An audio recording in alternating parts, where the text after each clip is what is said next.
नमस्कार।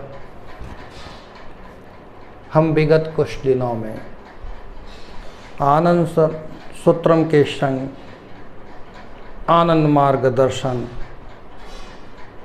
की विभिन्न विधाओं को समझ रहे थे। आज वो समय आ गया कि हम उन सभी विधाओं का सारांश प्रस्तुत करें। उससे पूर्व प्रगतिशील उपयोग तत्व जिस उद्देश्य से और जब प्रचारित किए गए उन पर दृष्टि रखें। तो प्रगतिशील उपयोग तत्व के अंतिम में आनंद सूत्र में लिखा गया है, प्रगतिशील उपयोग तत्वमिदं सर्वजन हितार्थम सर्वजन सुखार्थम प्रचारितम।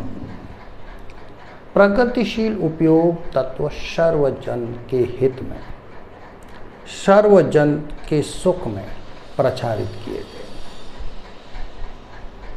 ये केवल आनंद मार्गी प्रौतिष्ठों या सद्विप्रों के लिए ही नहीं है, ये संपूर्ण समाज के लिए। ये किसी देश काल और पात्र की सीमा में भी आबद्ध नहीं है।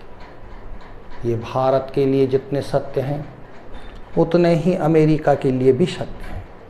यहाँ संपूर्ण विश्व के लिए प्रसारित किया गया है। यहाँ तक इस पृथ्वी ग्रह के लिए ही नहीं, संपूर्ण ग्रह ग्रहांतरों के लिए भी ये विधा प्रचारित की गई। इस विधा को प्रचारित करने के लिए प्रौद्ध प्रणेता ने आषाढ़ पूर्णिमा का चयन किया। बंगाल के अंदर 1968 सन में ये जन जन के हो गए। अब ये प्रौद्ध स्वयं प्रौद्ध प्रणेता से निकलकर जन जन का हो गया। ये इसकी सबसे बड़ी विशेषता। प्रौद्ध किसी एक का नहीं, जन जन का। अब इसको समझने के बाद आनंद सूत्रम की संपूर्ण यात्रा की ओर निकलते हैं। आनंद सूत्रम को भगवान आनंदमूर्ति जी ने 5 अध्यायों में सुव्यवस्थित किया है। पहले अध्याय में 25 सूत्र कर्मशः ईश्वर तत्व, सृष्टि तत्व, ज्ञान तत्व, क्रिया तत्व और भक्ति तत्व का उल्लेख करता है। ईश्वर तत्व अक्षर ब्रह्म योग, सृष्टि तत्व विश्व रूप दर्शन योग, ज्ञान तत्व ज्ञान योग, क्रिया तत्व कर्म योग और भक्ति तत्व भक्ति योग।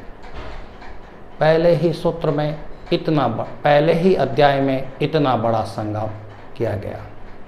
दूसरा अध्याय धर्म का मनोविज्ञान, धर्म आत्मा परमात्मा का विज्ञान, मन और कर्म सिद्धांत, और अंत में शरीर और शरीर की क्रियाएं से आध्यात्म की ओर समझाया गया। दूसरे अध्याय में 24 सूत्र सुव्यवस्थित किए गए थे, जिसकी शुरुआत लक्ष्य से होती है और शरीर के इंद्रियों तक समझाकर उसे बताया जाता है। तीसरा अध्याय आध्यात्म मनोविज्ञान, जिसको हम 3 भागों में अध्ययन किया था, मन की संरचना, मन की कार्य पद्धति और मुक्ति का संपथ। तो इस प्रकार हमने मन की संरचना से भक्ति के संदर्भ में समझकर इस अध्याय को बड़े गहराई से समझा था। इस अध्याय में कुल 12 सूत्र थे। मन की संरचना 2 सूत्र में और तीसरे से 6ठे सूत्र तक हमें मन की गति कार्य पद्धति के बारे में, और शेष सूत्र हमें मुक्ति के पथ का संधान बताया था। चौथा प्रकृति का रहस्य या लीलामय आनंद, उसमें 2 भागों में हमने अध्ययन किया था। पहले प्रकृति को समझा, फिर कुल कुंडलिनी शक्ति को समझा। इसके कुल 8 सूत्र थे। तो प्रथम में हमने 5 सूत्रों में मातृका शक्ति स्वरूप परिणाम, शिवानी, कौशिकी और साक्षी पुरुष शिव, भैरव भैरवी भव भवानी को समझा। और अंत में 3 सूत्र में शंभुलिंग, स्वयंभुलिंग और कुल कुंडलिनी के विषय में हमने ज्ञान प्राप्त किया। और अंतिम अध्याय प्रौत से संबंधित था मनुष्य का सामाजिक मनोविज्ञान, जिसको हमने 3 भागों में विभाजित किया। पहला समाज चक्र, दूसरा अर्थतंत्र या अर्थचक्र, तीसरा उपयोग चक्र या उपयोग तत्व।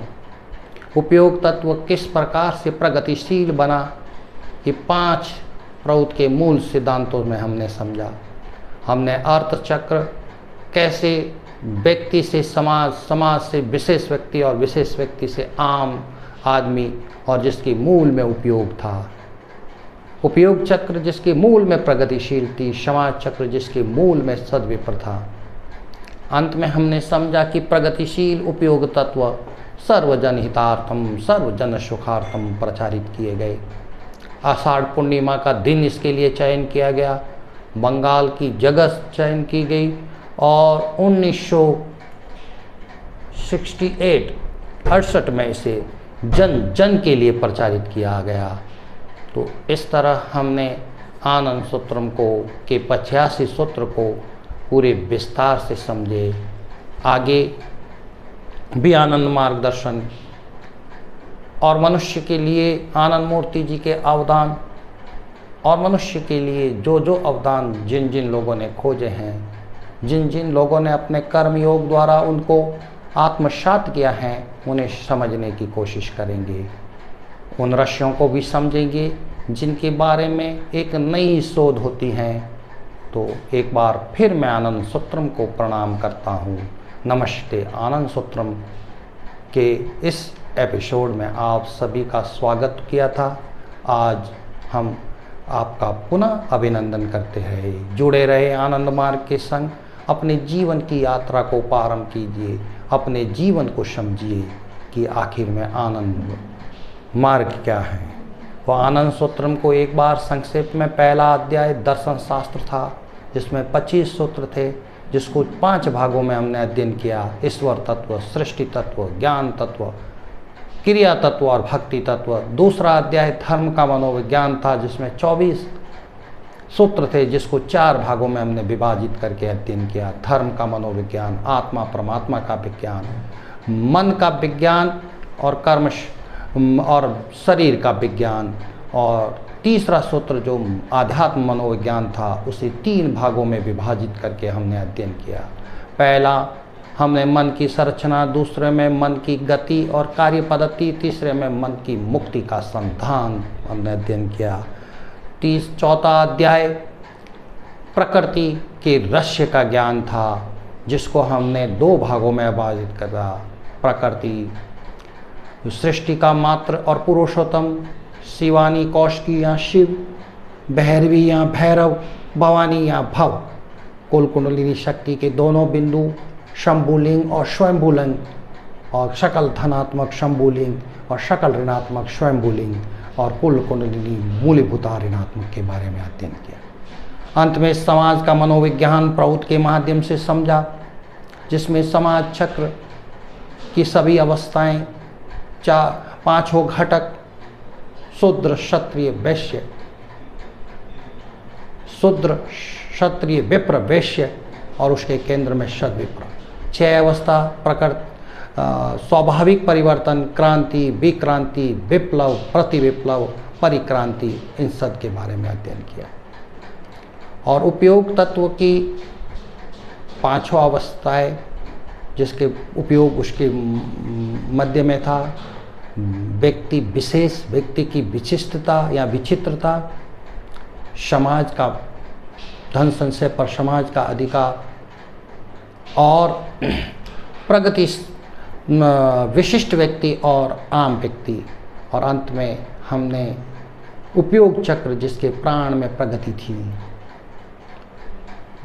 उसमें संचयवर्ती पर समाज का अधिकार, अधिकतम उत्पादन, विवेक, पूर्ण वितरण, मानवीय संपदा का अधिकतम उपयोग और उपयोग में सुसंतुलितता और देश काल पात्र के अनुसार उपयोग में परिवर्तन, और अंत में इसके प्रचार के उद्देश्य सर्वजन हिताय।